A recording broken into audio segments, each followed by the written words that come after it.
G'day fellas and welcome to a casted game. Spawning in over on the east side of the map, playing the Abbasid dynasty, we have the one, the only, the greatest of all time, the Viper. And he's going up against Lee Nock, who spawns in over on the west hand side. With me this afternoon is Fitzbro. Fitzbro, how you doing? Doing great. Looking at the Holy Roman Empire here. It looks like he's trained his prelate out. He is doing some inspiration there. And the map, of course, is Altai, featuring these beautiful cliffs. We've got some sheep out there. We've got sacred sites right down the middle. Looking at the relic spawn right now, looks like 3 to the southwest half, 2 to the northeast. So maybe a little bit advantage Lenok maybe as far as the relics go. But generally, pretty good map spawn here. And this map always features these hunts in base. You've got a lot of players will go for hunting upgrades early just to gather that faster. And when you look at, maybe going for wheelbarrow or hunting upgrades. Yeah, that's a really good point. And we do often see players go for that. And Lenok's actually got a great position out here where he could be going for the hunt as well as the gold vein. But it looks like he's going to stay underneath the town center, at least for the moment. But yeah, one of the things to note, as you mentioned, is Lenok is playing the Holy Roman Empire. He wants to be going for these relics, and he's got a pretty good spawn here. He's got those 2 close as well as the ones to the safe north side of his base. So he's going to be pretty happy with that spawn when he spots it out. But yeah, compared to Viper, Viper going to be playing the Abbasid dynasty here. No berry opening for the Viper, which to me indicates that he might be going for a second fast town center, or a fast second town center rather. So typically with the Abbasid dynasty, they are a civilization that they don't start off with a lot of wood because you have to drop down that House of Wisdom, so they don't have a lot of flexibility in the early game, and as a result, it means you kind of need to save without going for that mill that we see. But now going to be dropping down that lumber camp on the wood line, so who knows what we'll see out from Viper here. I'm just sitting here and impressed that Lenok has chosen the Holy Roman Empire. He has not picked Rus at all in this series, when it is definitely probably one of the strongest civs right now, but probably just, a civ preference. I think HRE, we've seen a lot of them recently becoming a little more popular. Certainly, I think a stronger civ than a lot of people lead on sometimes. Look at all those sheep that Lenok has. Yeah, he's got an awful lot of sheep. He did a great job. He headed straight out over to Viper's base and picked up 3 right in front of Viper's base, and then ran back around the north, picking up the triple-double. So yeah, he was very, very happy. But yeah, one of the things to note about Lenok, obviously for anybody unfamiliar with Lenok, he is Korean. And as a Korean, his English isn't the best. And I don't say that to make fun of him or anything like that. It's rather just, you need to keep in mind that when people are learning a game together, they are communicating about that game together. And as a Korean, there's not a lot of Koreans at the moment that are playing Age of Empires 4. And it means that Lenok, his learning is somewhat in a vacuum. He doesn't have a lot of people that he can talk to about this game.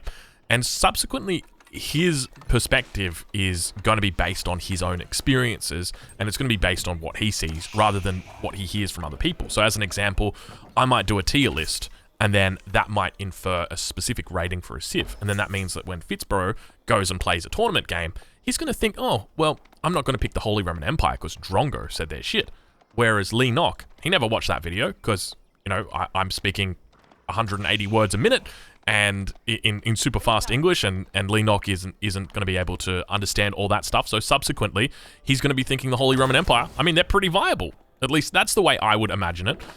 We've obviously seen Holy Roman Empire come out a couple of times today already, but it's been typically on defensive maps. Altai is a very open map, Fitz. Like, you're spawning quite close to your enemy, so it's a bit dangerous to have it on this map. What I think is really going on here is I think Lenok has watched my brother Fitzy here play all this Holy Roman Empire. It's the only civ he's been playing, and he also just put out this giant sheep guide. Oh, the sheep guide, yeah, don't forget YouTube, the sheep guide. And look at all the sheep that Lenok has. Coincidence? I don't know. We'll have to check. Yeah, I think that's definitely got to be it. But Lenok now going to be going up into the second age. Viper going to be doing the same thing. Arkan Chapel going to be coming down. Beautiful Arkan Chapel as well. Woodline, gold mine. All of the villages underneath the town center going to be beautifully placed. Do we have the Royal Scouts, the professional scouts coming in? We do indeed for Lenok. So he is only opened up with 1 scout, so it's going to be a slow trickle for him. We'll check in on Viper and see where he is up to. So Viper, on the other hand, going to be going for an economic wing and opening up with fresh foodstuffs. Behind this, also going up with the mill, or he's got the mill rather. We'll take a look at the upgrades that he's got. No double broadaxe rush. We did see a 2 versus 2 that he played earlier. It was him and Doubt up against Hera and Mister, and Viper rushed double broadaxe. It was a curious decision, but look, I enjoyed it a lot. Now, when they're picking civs, is it completely blind, or is there any counter picking in this series? No, it's completely blind. Okay. Yeah, you're not able to pick the civilization that you've already played, and each player has got a global ban. But yeah, completely blind. Because I was almost wondering if, trying to get some rationale in this Abbasid pick.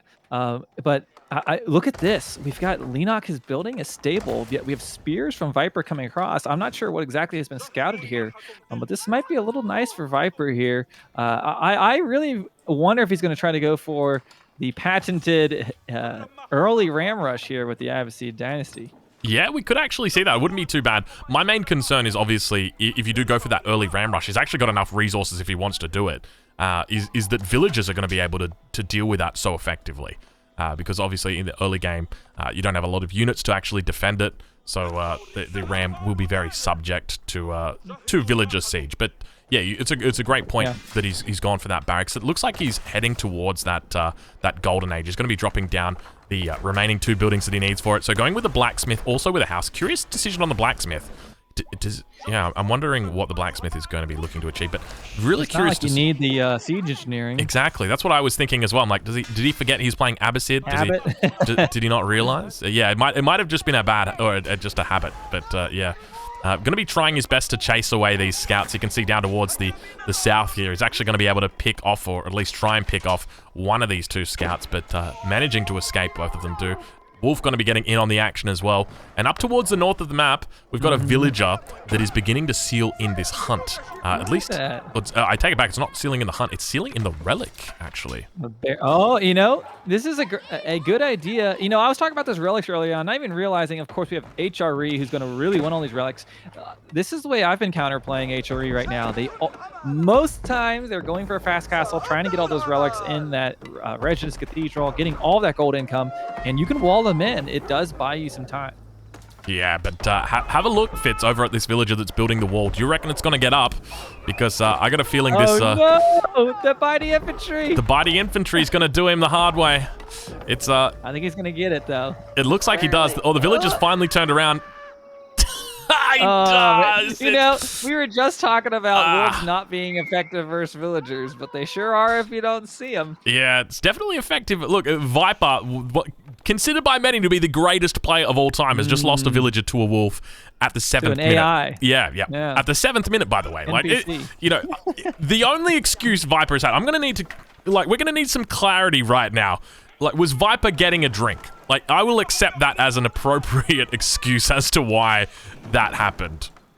Other than that, he could have been basting some ham or something. But yeah, there's not a whole lot of action going on other than maybe microing these spears. We do see those spears harassing that mining camp. And does Lenok? Oh my gosh, Lenok is just short of having enough gold to age up. Look at this. Yeah, he needs to drop a market. He's actually dropping a market right now out towards the west of his base. So a good decision from him. So he's going to be selling 100 or 200 food, and he'll be heading up. But he's actually got a men-at-arm out. He would be able to take this down. And look at the mining camp getting healed up right there. Lenok demonstrating his prowess with the Holy Roman Empire. He says, "See you, mate." Emergency repairs come out. Also manages to get... He's got a barracks and an archery range out as well. He really likes to play this whole triple threat when it comes to it. But I'm curious to see exactly what he's going to be able to do today. Dropping that landmark right down front. So now it'll be a matter of just getting those... prelates out to the relics. So let's see, we've got the one behind the wall. I think that's gonna be a pretty hard one to grab. So it leaves these 2 to the east, at least without coming across the halfway point. Yeah, that would make the most sense to me. But do note that Viper is walling up the entire map. We've got Lenok that's trying to steal some of Viper's hunts, but the first scout going to be going down. 3 scouts managing to get out there, but are going to be chased down by these spears. At the same time, there is a wall that was originally going to be going down for Viper, but he has removed that, deleted it. He doesn't want it anymore, but more spears coming in. I don't know whether Lenok is going to spot this one out. It looks like he is going to spot it. He manages to juke up towards the north, trying to keep all 3 of these guys alive. It looks like at the moment we've got the 3. What are they called? Remember when Jesus was born, they brought... what did they bring? Myrrh frankincense. Is this the Christmas story? Yeah, this is a Christmas story. We've got the three. I know the song. I used to sing it in primary school. We three kings of da na na na na na na na na na na. We're gonna DMCA for this now. Yeah, we are for sure. The three wise men. Yes, the three wise men. Yes, that is what we've got right here. These are the three wise scouts bringing in the new supplies. But Regnitz Cathedral coming up now. As you mentioned, we've got that prelate that's going to be heading out down towards that eastern side. And we've got the multiple relics still out for him. But yeah, Viper going to be heading up to the next age himself. We'll take a look exactly which wing he's going up with. He's going up with the culture wing. And Viper dropping down 3 archery ranges. So he's already got the first one. So he's dropping down 2 more. So this could be potentially for crossbowmen. That's my suspicion. You know, I personally like it to the tune of 5 golden relics, 4 professional scouts, 3 men-at-arms, 2 archers, and a bunch of relics in the monastery, religious cathedral. Did you please tell me that's like been pre-prepared? Like you didn't just come up with that. That was pretty good. Yeah, you could just tell from how well it all went together. I've been rehearsing it. Oh gosh, Fitz. We're gonna have to talk about this. Anyways, it looks like we got sheep under there, we got deer under there, we've got walls everywhere on the map. We've got the Abbasid going up with the culture wing, and other than just a little bit of pokey spear action, not too much. I think he's just trying to deny the relics, though. It looks like he did grab one of the relics down to the south, despite those spears' best attempt. Yeah, the couple of archers in the middle of the map, Lennox got to be careful here. They are significantly outnumbered by those spears from Viper, but Viper going to be chasing those back. Yeah, he's got the first relic in the cathedral, looking to get that second one in, but obviously up towards the north, he is walled in. And look, I'm going to be real with you. Viper has done a great job of walling the entire map at this point. Look where that prelate is to the far north. he walked around the entire wall. Like, how did he get up there? And now he's really trying to wall him in. And I would like to point out, like, Viper's doing a great job of walling these to stop the relics from getting grabbed. And you know, we said this might be a thing. It's also a great counterplay to the professional scout meta. If you go for early walls and some passes, you can stop your enemy from stealing your hunts, or you can even wall them into their base so they can't get back with their professional hunts. I love Viper's literally getting a relic delivery right now. Like, and look, I know the relic or the prelate is now returning around. He's going out towards this angle. I mean, he could hit the boom button anytime he wanted, but Lena can't be happy about this. Meanwhile, one right out mid, he could still try to get that relic, but I mean, let's be real.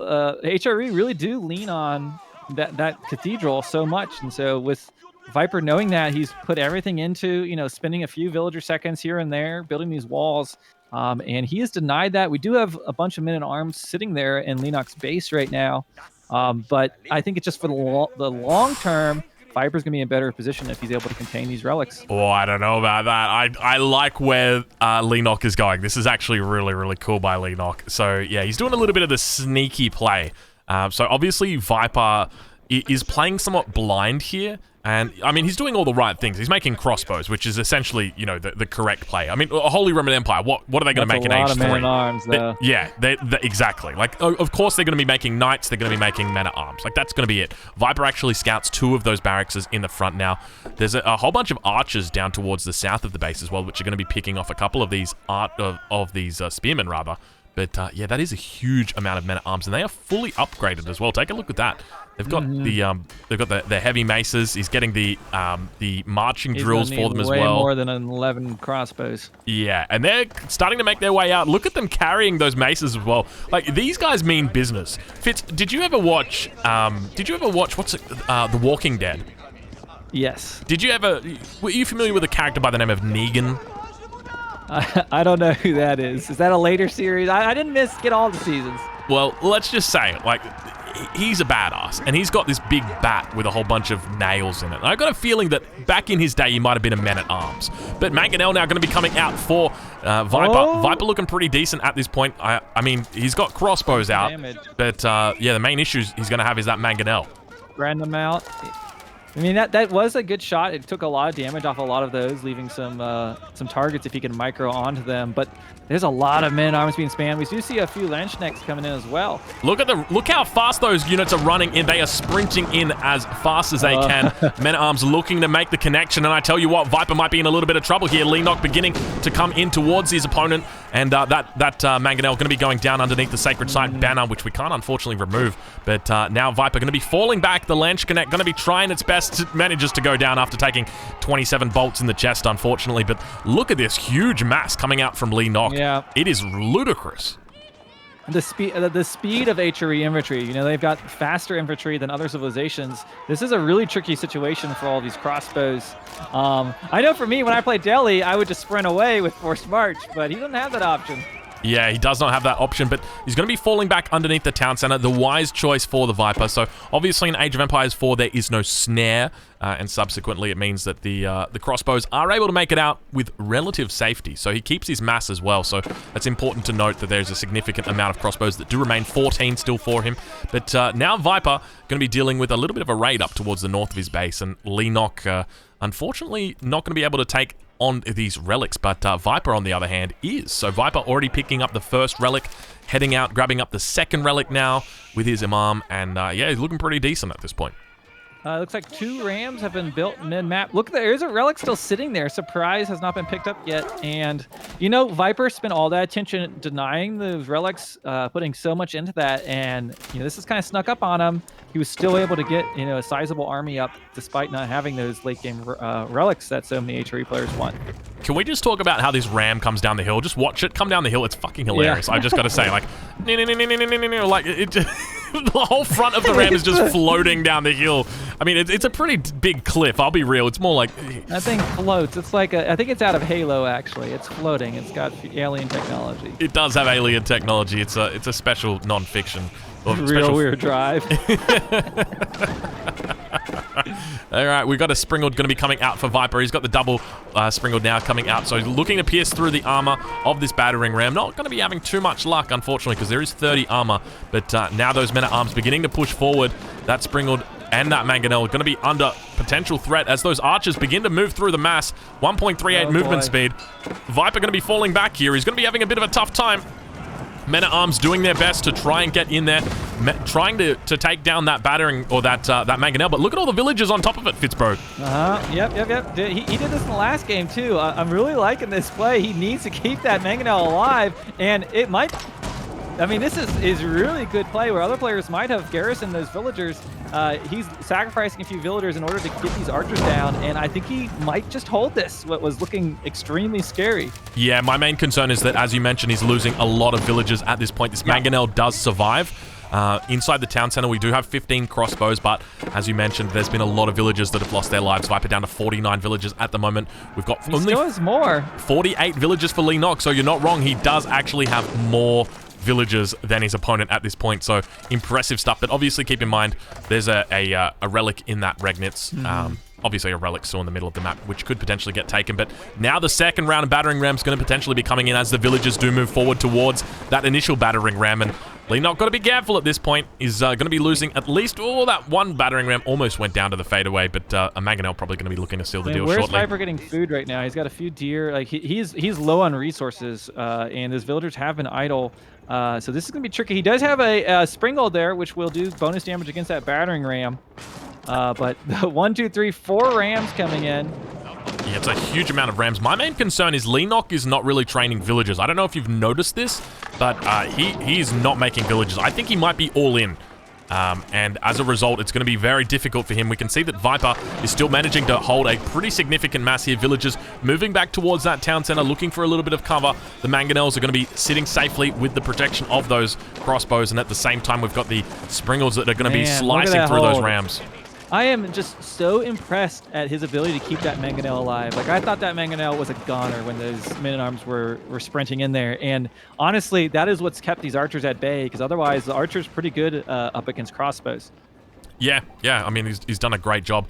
And that was the big thing, you know, throughout the game.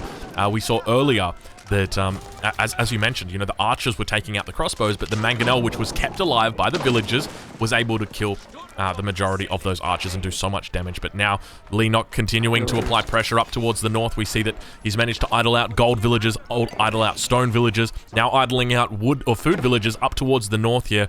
And keep in mind that behind this, Viper has got 2 relics in the bank. Also has the ability to go for more, but a couple of idols up towards the north as well with some crossbows there. But yeah, Viper not looking the strongest at this point. He does actually have double TC, which I think is going to help him out a lot. Manga now taking shots here from some men-arms up front. I think one is going to go down, actually. Oh, trying to heal it. Oh, my gosh. He gets it again? He gets it. Oh, man. How does he keep them alive, dude? This guy is insanity. You would like to be a Mangonel in Viper's army because he takes care of you. Meanwhile, you don't want a villager on the wood line in his army. Yeah, you do not want to be a villager on the wood line. Look at that. They are going down. He does have that textile upgrade, so it's going to take time for him to go through or melt through all of the health of those villagers. But yeah, the archers stuck in between a rock and a hard place, and surely probably going to be stuck between a rock and the ground because that Mangonel is moving up very slowly. Yeah. 3 rocks in particular. Look at the macro. Both players had like 1,000 wood. Both of them have no food. Like, I do almost wonder if Leenock was purposely not building villagers. I mean, maybe he thought that. I mean, that was quite a push. That could have really been it. And not to mention, if you do reach age 4, you can just spam out instant villagers with the HRE. Yeah, honestly, I wouldn't be surprised. Having that StarCraft background, you know, they do definitely, or they are very familiar with those sorts of all-ins, and so it definitely wouldn't be out of the question for him to do something like that. But Leenock now a little bit trapped up towards this eastern position. You can see he's got about 6 archers just hanging out there. The Mangonel doing its best to try and dampen the health bars of them, and the second Mangonel going to be in, and it looks like he is going to get cleaned up towards this northern position. We just saw Horticulture come in for Leenock, and he's dropped down a whole bunch of farms. Take a look at this. This is a lot of farms coming down in the base of Leenock. I can't believe he's ignored this relic mid-map. Like, does he see that? Does he somehow, like, not know it's there? Well, because it comes down to your biases and the whole way that your brain works. So essentially, he doesn't care about that relic. Well, that's exactly it. So he would have gone for this relic above his base, and as soon as that relic, he realized that his prelate had walked all the way around it. He just completely gave up on relics. He's like, well, all right, I'm not going for relics. And that's, you know, it's essentially he is blind to that now. Yeah, but what a hold from Viper. I just really impressed here. That was a super strong push. We'll see how this ends up here, but that was quite a fight there for the Abbasid. Yeah, I think at this point, Viper's looking pretty strong. Obviously, with the double town center, it really means that he is going to be in such a strong position. So heading into the mid-game now, Leenock is sitting on 56 villagers. We'll take a look at Viper, and Viper sitting on 63. So relatively close, but obviously Viper's got those cheaper villagers. He's also got the double town centers out, so should be in a pretty decent spot. But my main concern right now is up towards the north. Have a look at the Landsknechts are trying their best to take out these these Mangonels. No, you don't just snipe these siege. Yeah, that's not how it goes. But Viper is just the king of holding. Like that's, I mean, this is what has made the Viper. This is why Viper is considered to be by many to be the best player of all time, is because he just knows how to find that line between greed and survival. And that's really what this game is all about. It's about trying to get away with as much as you can without dying. And Viper is just the king of that. And he manages, you know, once again, to find space to put down that second town center. He somehow manages to survive. You know, he puts down all the crossbows, manages to survive once again, falls back right under the TC, and sacrifices villagers, but at the same time manages to survive, just keeps it right on the threshold. So, yeah. Yeah, he needs to be careful as he moves the siege out mid-map. He's got a nice siege mass, but he doesn't want to get caught off guard by some charging infantry since he doesn't have villagers close by. Oh, I say that. He's got 3 villagers walking with his army. So they are part of the army now. They are dedicated full-time repair staff for this. For the rear-wheel drive Mangonels. Yeah. Well, they're front-wheel drive now. It depends what way they're going. One Springald down in Leenock's base. That Springald could do some sniping, but Viper does have 3 of them, and this is just starting to look really strong for Viper, having all that siege, but we'll see. We'll see what happens here. Yeah, 4th Springald now going to be coming out for Viper as well. So Viper spotting out the siege workshop from his opponent. He's going to know that there could potentially be siege on the field, so preemptively drops down a 4th and a 5th Springald as well on the front line. Does actually spot out the Springald of his opponent. He's looking to take it down. We hear Viper actually going to be picking up that relic that's close towards Lennox's base. Mangonel's getting a shot off towards the north there, and it looks like we might be heading in towards a pretty decent-sized battle here as the men-at-arms continue to push forward with a single launch connect, and the villagers now beginning to come forward, looking to get out their healing repairs. We can see just how much damage gets thrown down here. Mangonel's doing a great job getting a whole bunch of damage on the backline. Villagers trying their best to keep them alive. We can see the Mangonel just dropping down, and Lennox having a bit of a difficult time. I think this might be good game fits. It's not looking pretty for Lennox at this point, as the first Mangonel does look like it might have actually gone down. The second Mangonel slowly going to be getting focused down, with plenty of Springalds that remain, and a whole army of crossbows as well. This has to be a lesson to everyone watching right now. Send 3 or 4 villagers with your siege. Like, this has just been the value he has gotten out of keeping these Mangonel alive. It just keeps happening again and again and again. Yeah, I definitely think that repair needs to be looked at. I think that we should probably be asking the devs to consider the rates of repair, because it does seem a little bit ludicrous just how fast the repair is for Siege. Or if it's under attack, like, I don't know, maybe you can't attack while it's being repaired, or can't be repaired while it's being attacked, or some kind of combination. And an offensive keep being dropped down here. A villager pool happening, so this certainly is it for Lennox. Let's see if these villagers are able to get that snipe, but I'm sure that keep, well, will it go? I think that keep is still going to go up. Yeah, I think the keep probably will go up here. 1, 2, 3, 4 Springolds go down, and villagers dying. I don't think that keep is going to go up. I think you might be right. I think it won't get up. But the villagers doing a great job here of dealing with all the siege. And take a look at that. Managing to actually take out the battering ram, taking out the 4 Springolds that were on the front line. There's only a single Springald that remains right now for Viper. And it looks like he's managed to hold on, at least for the moment, Lennox has. But at the same time, you really got to ask at what down in the cost. villager count, down in the relic count. Doesn't have map control. I'm sure more villagers will come and build that keep. I mean, that was an impressive hold. I think we've definitely seen villagers putting their back into these fights. They definitely use their whole town. It takes a village. It definitely does take a village right now to hold, because yeah, I mean, Viper's having a tough time, but at the same time, he's got this castle up now, and he's going to be in prime position to steal away this game. Having a look at the relic count, so Viper sitting on 4 relics out of those 5. So that's going to be really, really hard for Lennox. I would have loved to have seen, you know, the difference in playstyle, or not playstyle, but outcome, if Lennox had focused a little bit more on paying attention towards this wall up towards the north. If he had realized that that had gone up, you know, he could have potentially sealed that up. But Lennox doing a little bit of a raid up towards the north here on Viper's wood line, or rather, food line, berry line. Is that a term, berry line? If not, it is now. Yeah, the berry line. The berry line, the berry bunch, whatever it is there. You know, I said at the beginning of this game, I don't know if I've cast any Abbasid wins in a very long time. Don't want to call this one yet, but it certainly will give hope for many Abbasid players out there. I'm sure there's some in the chat quite excited right now. Yeah, I can imagine that they are. But I mean, at the same time, we do see Lennox heading in towards the base of Viper and picking off villagers, just somewhat almost like a massacre at this point. It's relentless, really. Viper going to be sitting on 70 villagers, Lennox sitting on 62. Sacred Sight's now going to be coming over towards Viper as well, so he's looking to get that gold trickle running in for him as well. So yeah, I mean, pretty decent spot here for Viper. Yeah, I mean, that's great spot, getting that keep down.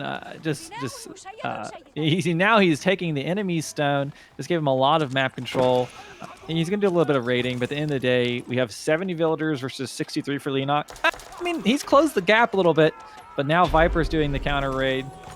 Yeah, I mean, throughout this series, Fitz, I don't know about you, but I just feel like it has been so close. That's so many times. And even though, except for that previous game. Except for that second game. Yeah, that second game was not so close. But I guess the big thing for me is, like, look how hard Viper has got to fight against Lennox in this game. And Lennox has only got a single relic.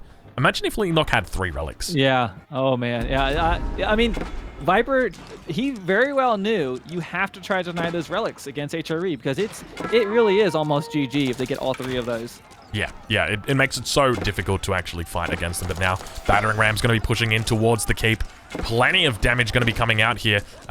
Boiling oil is researched, so one of the things to be cognizant of is the damage that may come out from that. And now Viper going to be holding on the hill. Lanchconnect getting into the battle as well.